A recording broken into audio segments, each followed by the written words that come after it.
రేపటిదంతా కూడా అండి కాంట్రాక్టర్లకి కమిషన్ల కోసం కక్కుర్తిపడిదంతా కూడా ప్రజా సంక్షేమం కోసం కాదు, కమిషన్ల కోసం కక్కుర్తిపడి జగన్మోహన్ రెడ్డి గారు ఈ రకంగా రాష్ట్రాన్ని అప్పులో ఊబిలో దించారు.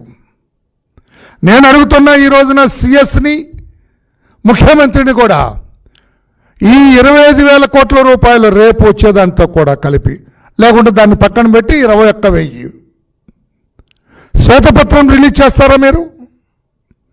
ఎవరెవరికి ఎంత ఇచ్చారు, ఏ కాంట్రాక్టర్కి ఎంత ఇచ్చారు, ఏ మీ బినామీ కంపెనీలకు ఎంతెంత ఇచ్చారు, ప్రజా సంక్షేమానికి ఎంత ఖర్చు పెట్టారు, మీరు వైట్ పేపర్ రిలీజ్ చేసే ధైర్యం ఉందా?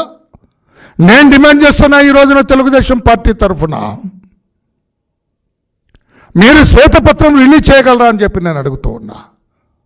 కాంట్రాక్టర్లకు ఎలా ఇవ్వాలండి? What is the system prescribed by central government? ముందున్న వాడికి ముందు పనిచేసిన వాడికి ముందు ఒక ప్రొసీజర్ ఉన్నది.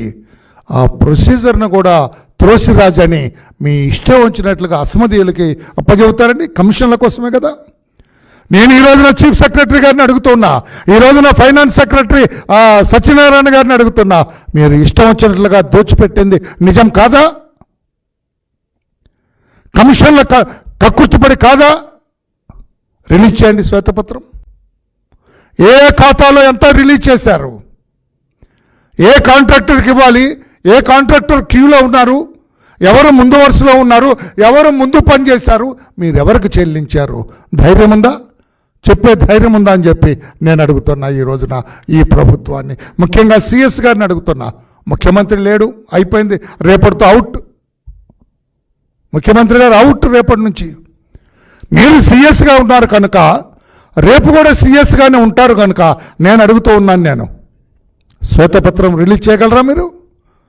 21,000 కోట్ల రూపాయలు ఎవరికి ఖర్చు పెట్టారు, ప్రజా సంక్షేమానికి ఎంత పెట్టారు, మీ బినామీ కాంట్రాక్టర్లకు ఎంత ఇచ్చారు, చెప్పే ధైర్యం ఉందా జగన్మోహన్ రెడ్డి గారు, ఆయన సిఎస్ జవహర్ రెడ్డి గారు అని చెప్పి నేను అడుగుతూ ఉన్నాను. నేను ఒక నిబంధన ఉన్నది, ఆ నిబంధన ఎందుకు త్రోసిరాజన ముందుకెళ్ళారని చెప్పి కూడా నేను అడుగుతున్నా. ఒక విచిత్రం ఉంది పాత్రికేయ సోదరులారా.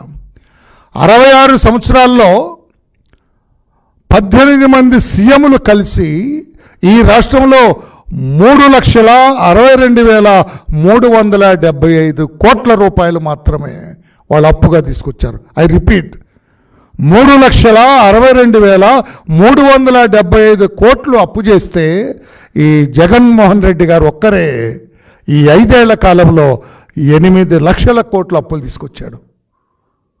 ఎందుకోసం తీసుకొచ్చాడు? ప్రజా సంక్షేమానికి తీసుకొచ్చారా? ఏమైనా ప్రాజెక్టులు కట్టడానికి తీసుకొచ్చారా? ఏమైనా రాష్ట్రంలో రోడ్లు వేయటానికి తీసుకొచ్చారా? లేకుంటే బిడ్డలకు ఉద్యోగాలు కల్పించడానికి తీసుకొచ్చారా? లేదే. కమిషన్లకు కక్కుర్తుపడి అస్మదీయులైన తన కాంట్రాక్టర్లకు చెల్లింపుల కోసం అప్పులు చేసిన ఘనత ఈ జగన్మోహన్ రెడ్డి గారికి దక్కుతుందని చెప్పుకొని నేను తెలియజేస్తున్నా. అందుకే సిఎస్ గారు జవహర్ రెడ్డి గారు రేపు 4,000 కోట్లు రాబోతున్న ఆర్బీఐ నోటిఫికేషన్ ప్రకారం బాండ్స్ వేలం వేస్తే 4,000 కోట్ల రూపాయలు మీకు శాంక్షన్ అవుతూ ఉంది.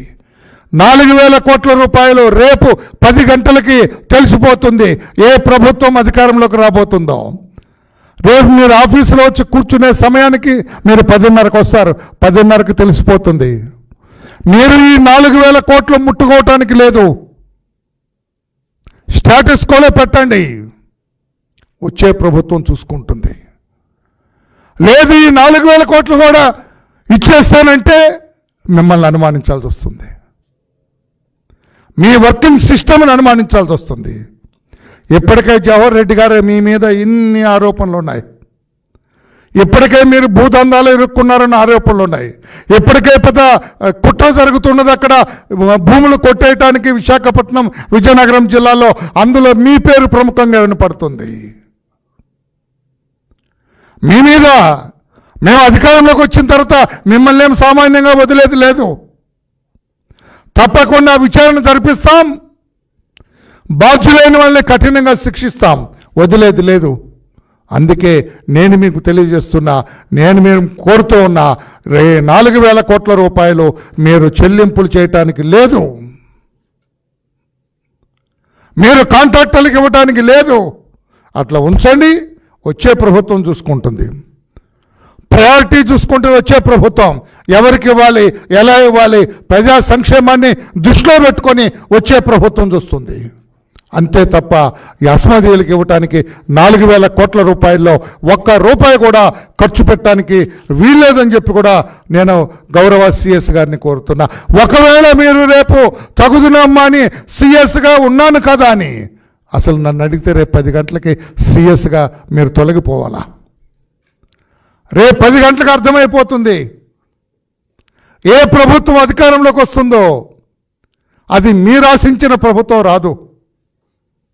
ఏ ప్రభుత్వం అధికారంలోకి వస్తుందో మీరు ఆశించిన ప్రభుత్వం రాదు. అప్పుడు మీరు సిఎస్గా కొనసాగటంలో ఔచిత్యం ఉందా?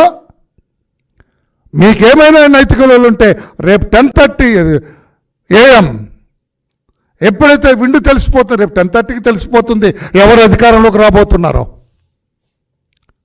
రేపు 10:30కి మీకు అర్థమైపోతుంది ఎవరు అధికారంలోకి రాబోతున్నారో. వెంటనే మీరు మీ పదవి